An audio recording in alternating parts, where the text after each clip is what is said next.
Hi, good evening, everybody. Welcome to Channel 6 TV Community Focus. I'm Kenny Fogle, your host. Glad you could be with us tonight as we're counting it down to November 6th. That's on a Tuesday. And you know what we do on Tuesday, November 6th? Well, we don't do that much at all. We're doing our part right now. That's your day. On Tuesday, November 6th, that's the day that you head to the polls. You make a decision about who's going to represent you over the next few years in whatever particular government entity you're looking at. And what we're talking about today is we're going to do a little education, a little information about people that's running for office, and we're talking Bardstown City Council. And the gentleman I got here with me today is Mr. Franklin Hibbs. And Franklin, first of all, welcome to the show. Thank you, Kenny. I really appreciate you being here, and I know you've been out, probably been knocking on the door too, haven't you? We've been doing a little bit of everything. I mean, we've done Facebook, hitting every event that we can, and just trying to, spread the messages as wide as we can get. Well, before we get into the campaign and politics and everything else, who in the world is Franklin Hibbs? Well, I'm a 32-year-old, born and raised Bardstonian. I left for 4 years to get my degree from the University of Kentucky in economics, and then decided I couldn't live without this place. So I had to come back, and I've been married now going on 6 years with a little 9-month-old, or soon to be 9-month-old in 2 days, and loving life here. You got a little history here in Bardstown, don't you? Just a little bit. My grandmother was a mayor and a 19-year council person. And she said my grandfather was on the school board for 33 years, and my dad's a sitting school board member, currently in his 6th year. So trying to follow in their footsteps and build on that foundation. I know them all. They're fine people. They're exceptional people. Hopefully I can earn that respect from you too. Well, I guess that's my question. Can you fill those shoes? They're going to be big ones to feel. They really are, and I hope to start young. It's something I grew up watching them, serve the community, and I thought they did a really good job. They seem to have a lot of respect from people just for doing things the right way, and not in an egotistical way, just serving the community way, and hopefully I can continue. So watching them, what did you learn? I mean, I know you're a lot of community service, but what is it that you saw them do that made you say, I like to follow along in those footsteps? I love helping people. And I watch them do that selflessly. Anytime anybody have a question, they answered it, and they try to put themselves in whatever person's shoes was asking them that question. And they really had their best interest at heart. Yeah. And that really makes me smile, and it's something I want to continue to do myself. Okay. Well, family interest aside, you yourself, I mean, you went to study economics. I mean, yes, is there a particular reason economics is what you chose? I always like numbers.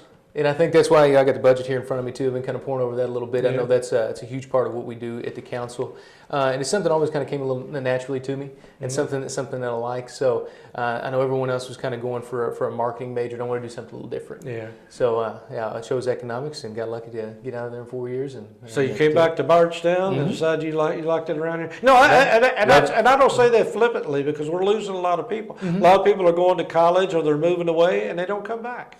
Yeah, I think they go trying to follow the money. Yeah, and sometimes that's not the best way to do it. I think you have to kind of follow your heart and follow what you like. And what I really enjoy here is the people of Bardstown and the town itself. I think it's amazing. Okay, you've been paying attention to the city council, what's going on up there, the good, the bad, and the ugly. Absolutely. So we've had some ugly over the last few years, a rancor and some bickering and fighting. Absolutely. And right now it seems like there's a little calm going on right now, but I don't know. I can see the good in both of it. Sometimes you need a little bickering and fighting. Sometimes you need a little calm. What do you look at as being a councilman?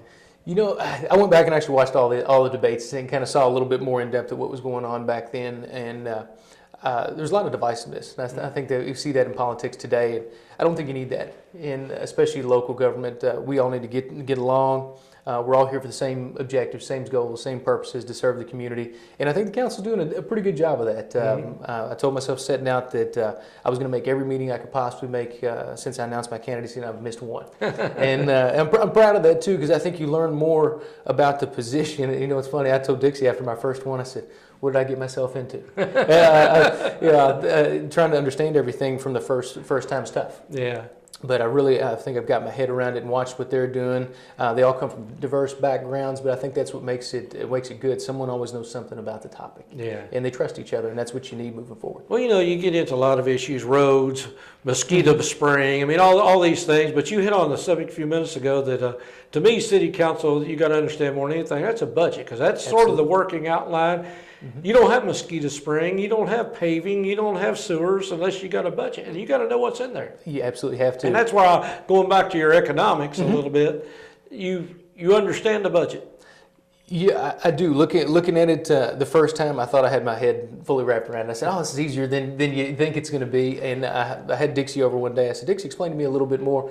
And it's more in depth than what you think it is. Why they do things, transfer money here, repayment of loans, bond issuance, things like that. That I didn't quite understand. She helped me, understand a little more. But yeah, there's a lot of inner workings that we just don't see as just a normal person looking in. Well, there's 50 some. I believe it's 50 some. Last time I checked, $57 million. 57.2, I believe. If I'm not mistaken. I didn't have the exact number. That's close enough. Yeah, 57.2 million. That's a lot of money. I don't care who you are. That's a lot of money. That's a whole lot. And, it's they're talking to Dixie about the time that she was there. That was in the mid-20s. Yeah. And it shows we've more than doubled in 14 years. So it just shows it's testament to the growth we have here in town. Yeah. So what is it about being a city councilman you think that you're going to bring to the table? I mean, what's your assets? What's it? I love people. Yeah. I really do. In my job, I'm a product consultant with Swope over in E-Town.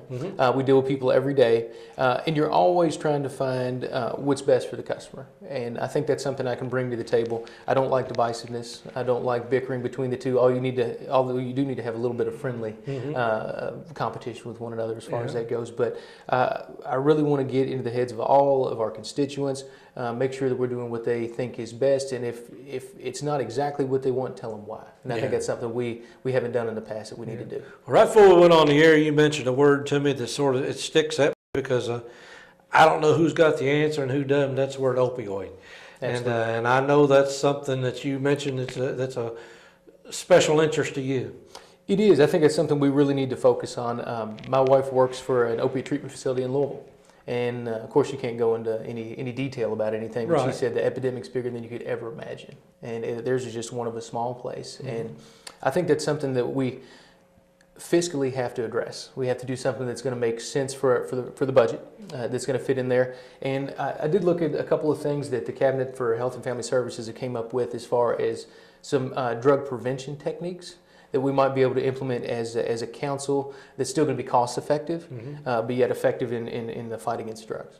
Well, drugs, again, and this is just me personally, and drugs to me it's more than just drugs, the family issue. I mean, I think it affects crime. I think it affects everything. It affects so many things. It affects, just property values. Sure. I mean, if you got a drug lord living next to you, your house is not going to... Exactly. Absolutely. So spending money on the drug issue to me is a prevention rather than just a cure. It's more of a prevention in a way. Absolutely, and I think treatment itself would be too expensive from our perspective. But if we can input these prevention techniques, which have been proven in 8 counties, and they want that to keep moving throughout the whole state of Kentucky, and maybe we could try that on 1 or 2 issues, really get down to the nuts and bolts and see if we can make a difference that way. So you've been going to city council meetings. What's impressed you with that, or what's discouraged you? Nothing discouraging, really. It's really impressed me is how well everyone works together, and I want to build upon that too. If I'm lucky enough to be elected, everyone is very respectful of one another, and they really are here for the best interest of everybody in town. And then I think that's what I want to jump right in and keep going. So being accessible to people, I mean, is that something you think is is that something you're going to be able to do? I mean, when somebody's got a problem, how are they going to be able to get a hold of you, or? Well, I think the digital age is huge now. We all know that. I mean, you can text, call, email. I mean, heck, you can get stuff on your watch now. And I think that's something we need to do. We need to be accessible for people. I know, like I say, that first meeting I went to, it seemed like it was over my head and almost untouchable. Those positions. And I don't know. Some other people may have the same misconception of that position. So I think if we find more ways to relate to everybody, let them know that we're here from them, that you can contact us at any time. Hey, if I'm at Walmart, stop me. Tell me if there's something you disagree with, or hey, tell us if we're doing a good job. That's I think something we really get away from as a society. And if we say, hey, you guys are doing great, we're bonding all together, moving forward. You won't get very much of that, I can tell you. Probably not. we can hope. I spent several years on the school board. There was very few calls I got. Hey, Kenny, you're doing a great job. I didn't get very many of them. I know. Maybe I'm hoping for something we're not going to get. But I think if we can really bond together as a community, I think that would be a fantastic job. Okay, so again, we're looking at the city of Bardstown. I mean, it's growing. I mean, there's no question about it. We've got industry coming in. Absolutely. We've got a lot of growth of people. The traffic is growing. I mean, so that's putting a lot of pressure on the city council to keep up with infrastructure, if nothing else. I mean, so what all you see is our big issues coming up that you need to be addressing over the next few years? Well, you hit the nail on the head, and something I really want to focus on more than anything, and that's the downtown congestion for our kids, especially around the Bardstown area, Templin. I went to a meeting that actually got brought to the forefront, and excuse me, I think that's something that the bypass can help alleviate, and that's something that we could. Really need to put pen to paper and see the nuts and bolts. I know one's $4 million and the other one's up to $18 or $20 million, and the other two are in between. So we need to really see which one's going to be most beneficial. But I really want to focus on the kids, getting a traffic study done at Templin and 3rd Street or 5th Street there, and seeing how we can help that process, whether that's a light or a stop sign. I know they said they tried this slow traffic sign. It was very ineffective. Yeah. So we need to, I really want to work with the state, and maybe we can do the drug issue and the traffic issue all at one time, work hand in hand with them and get that accomplished as quickly as possible. Mention kids, recreation. I mean, what's going on? I mean, that's the biggest complaint I hear people all the time. Everybody says, oh, the kids don't have anything to do. That's why they're out on the streets. That's why they're into drugs or things of that nature. Is that an issue, or is that just something people are making up? Sure, I was a kid not too long ago. You were a kid. It wasn't too more recent than me. Sure. And I will say there wasn't much for us to do. I think we do need to invest a little bit there in downtown, whether that's getting some kind of park and recreation system or a splash park. I know that's something I hear that all the time. A lot of people have approached us too, but we do have to look at that again from a budget perspective. How can we fit that in and make sure we're spending everybody's money wisely? But I think that is very needed. I think whenever you don't have things going on, then that kind of lets your mind wander and lets you get into some things maybe you shouldn't do. Well, tourism has changed so much over the past few years. Years ago, tourism to me was Stephen Foster's story, My Old Kentucky Home, maybe the Civil War Museum, Railroad Museum. Now it's bourbon. I mean, it's changed. That dynamic is changing. So is that an additional tourist thing, or are we becoming more just the bourbon industry? I mean, what are we now? What is Bardstown to you now? I hope we're a combination of all of it. I don't think we can rely on one specific thing, because you can see that demographic shifts. And it seems that it's not pointing in one direction in particular. I hope the Stephen Foster drama, we have that, for years and years and years to come. I think that is an awesome draw. And when I tell people where I'm from, they say, oh, the drama. Either that or bourbon. One of the two. I know that's something that we really need to focus on and see if there's ways we can help them get back on their feet and get back to the former glory, because I really think that's important. But bourbon's a huge shift, and that's bringing a lot of money into our small town here, and that's something as a council we're going to have to manage that growth moving forward. And like I say, I think the congestion, the traffic, the roads, making sure everything's clean, and make sure the tourists keep coming to that. So I think that's something that's going to be an uphill battle we're going to fight over the next 5, 10, 15 years.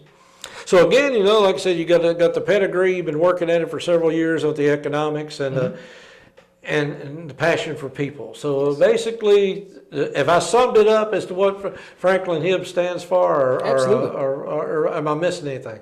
I think you pretty much summed it up. I just want to let all the viewers know that I am here for them. That it's not an egotistical thing for me. It's not something that I want to do for one term if I'm lucky enough to be elected. Kenny, I'd love to do this for 20 years.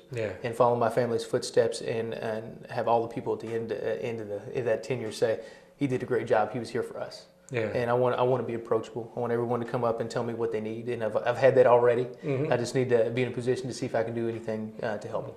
So this last few months, obviously you've been out knocking on doors and things.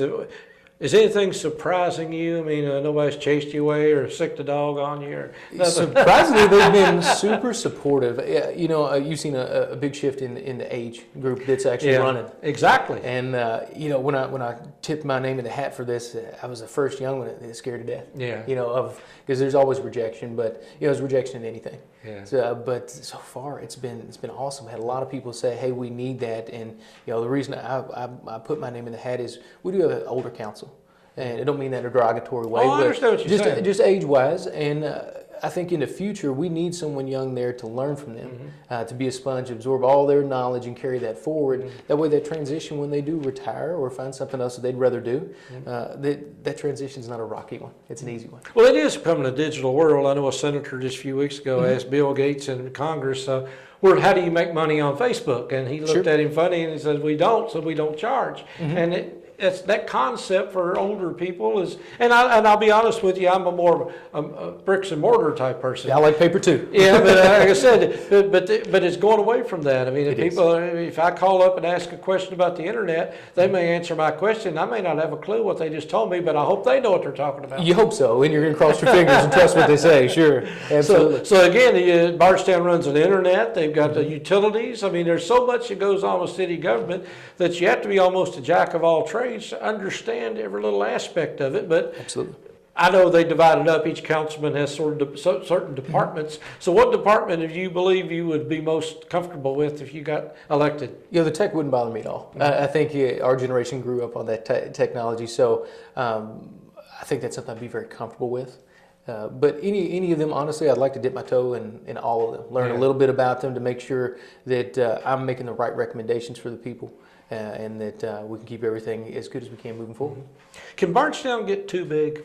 I mean, we've been small town USA for a long time, and I saw it a whole lot smaller than you ever did, because when I came to Bardstown, I thought it was a big city because I lived out in the county, and today it's not even recognizable as to what it was 50 years ago. I understand, yeah. So do we keep progressing, or do we? What's your philosophy on that? I don't think we have a choice to keep getting bigger, but at what point that stops, I don't know. Yeah. We're going to run out of room for one, I think. But it's a tough question. It really is. We need to focus on, again, managing that growth correctly, and then figure out how we can do that the best. That's honestly a tough question. I don't know how big we can get.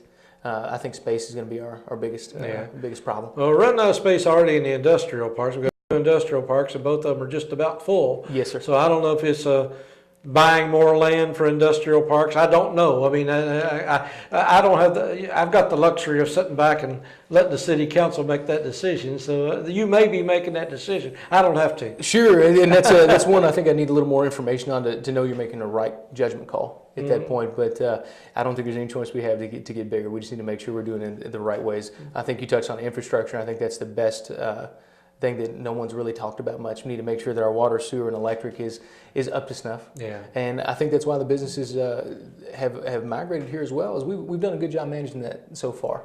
So if we keep that going in the future, I think you're going to see that growth a little bit higher. Is there anything that you want to talk to the voters about that I've not touched on, or something you want a final message to them before Election Day? Well, I think you've done a great job. I mean, you've really touched on I guess my heart of hearts, and that is the drug issue and making sure that the downtown is taken care of for the children. So moving forward, I do want to tell everybody here that, excuse me, that I am here for you, and I will do my best as far as my one promise to you, to give it my all, my 100%, to make sure I'm doing everything correctly for you. All right, Franklin Hibbs the fourth. And Franklin Hibbs is running for Bardstown City Council. That's coming up on the 6th of November, Tuesday, the 6th of November. So Franklin, appreciate you being here today. I appreciate you putting your hat in the ring. Because like I said, I as well as anybody understands, this is not a great task. Politics is not as much fun as everybody thinks it is. It's a little tougher when it is. And again, you have some people that will come up and tell you how great you're doing, but most times when they pat you on the back, it's a little harder than edible. Yeah, hey, you need to get this taken care of. You need to get this taken care of. What about my issue? Absolutely. So the most important pothole in the world is in front of my house. Absolutely. We'll try to take care of all the potholes. There you go. The Franklin Hibbs running for Bardstown City Council. He's doing his part. He's put his hat in the ring. We're doing our part here at Channel 6 and letting you know who's running, doing our best to inform and educate. Now it's up to you.